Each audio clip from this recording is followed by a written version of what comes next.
The battler Tim Hudson today gave up 10 hits in his 8 innings, and in fact never had a true 1-2-3 inning with no runners aboard. Nonetheless, stymied the Tigers in all their attempts to score, except in the first and the seventh. And in the seventh, of course, that was created by an error by Eric Chavez. The interesting thing today, Hudson did not have the high number of ground ball outs that he normally gets. By the same token, of the 10 hits, 7 were ground balls through the infield holes. And so he still got ground balls, but they just didn't find the right location in some instances. The first inning started off in routine fashion as he got 2 quick outs, but then Carlos Guillen, who is emerging as a strong offensive force, struck for the first time today. 2 balls and 2 strikes with 2 out in the first. Hudson's pitch, swinging a fly ball into right center. That's hit well. Going back deep on it, Kotze reaches, gets it 2 hooks, that's all. And now Guillen rounding second base on the way to third. Here comes the throw from short right field. He is in safely, sliding. A triple for Carlos Guillen to deep right center. You know, the swing didn't seem to be that hard, but the ball just jumped off his bat. Got a tremendous run just to get to the ball, and normally when he puts it in his glove, it's going to stick. Guillen with his 4th triple of the year. And now, Tigers with a chance to get on the board in the first inning. Here's Rondell White. White, the DH, has become also a force in this Tiger offense, at or near the top in the RBI column in the American League. From the stretch, the pitch. White hits a bouncer up the middle, cracked bat behind second. Nobody can get it. Finally, it's McLemore who makes the pickup, but he has no play, and the run scores from third.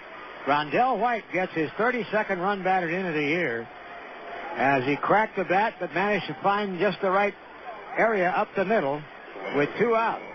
1-0 Tigers. And that was one of those 7 ground ball singles. Carlos Pena then made the threat worse by doubling down the right field line to put runners at second and third. And Hudson had to work hard to get Craig Monroe, who fouled off a number of pitches, but finally Hudson put him away with one of his 2 strikeouts in the afternoon.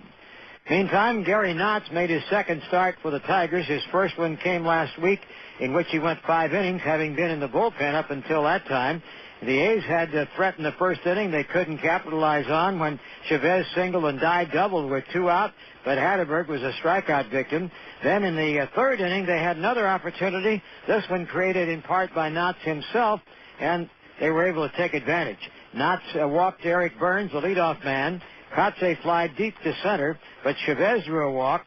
Dye went down swinging, and it was up to Hatterberg again in a threatening situation. And the 1-1. Hit down the right field line. Base hit in the corner. Might score 2. Burns is going to score easily. Chavez is going to third. Higginson digs it out. Now Chavez is going to try to score. The throw is offline. Chavez scores. Over to third is Hatterberg. The throw and the tag by Munson. And Hatterberg is out at third.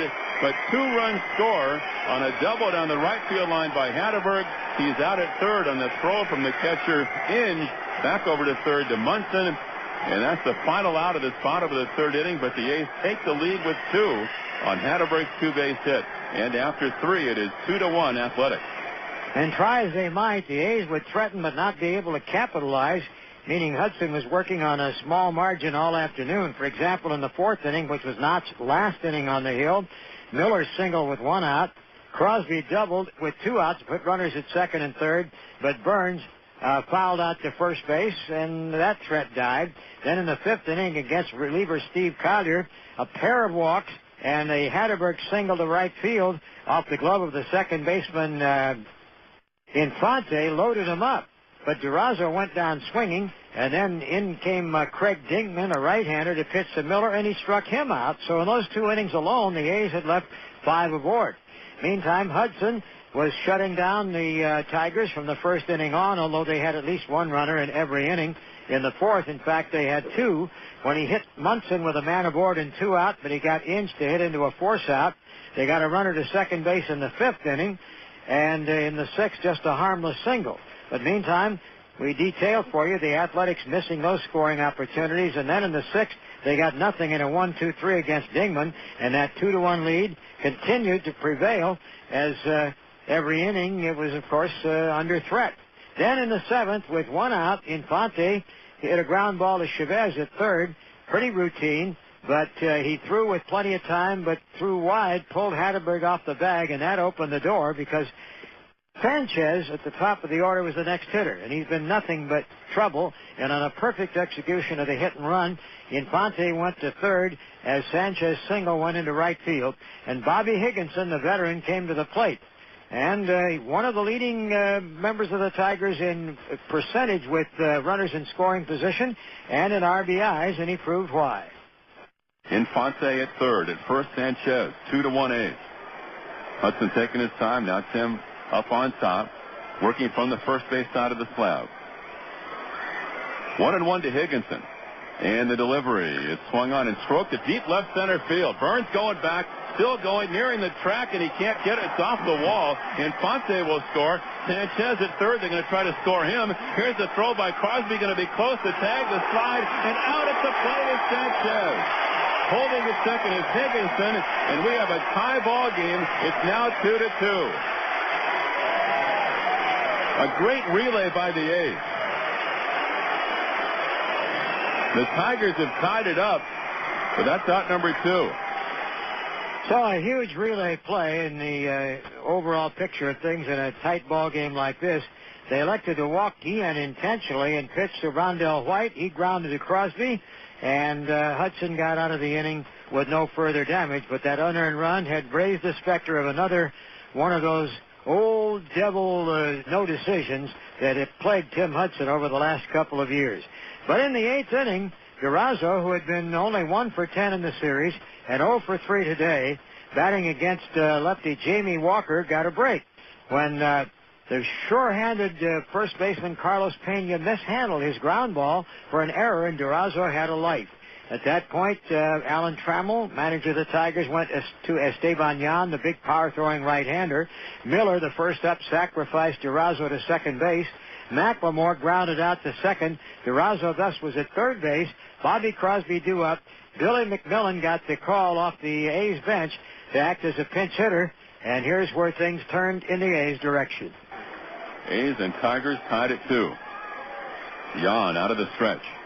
And deals. Here it is. Swung on a ground ball to third. To his left. Diving play by Munson. He gets up, throws out a hop, and throws it by Pena. And so Durazo has scored. McMillan's at second, turning around second. He's going to third. Here's the throw by Pena. It's not in time, and the A's have taken the lead.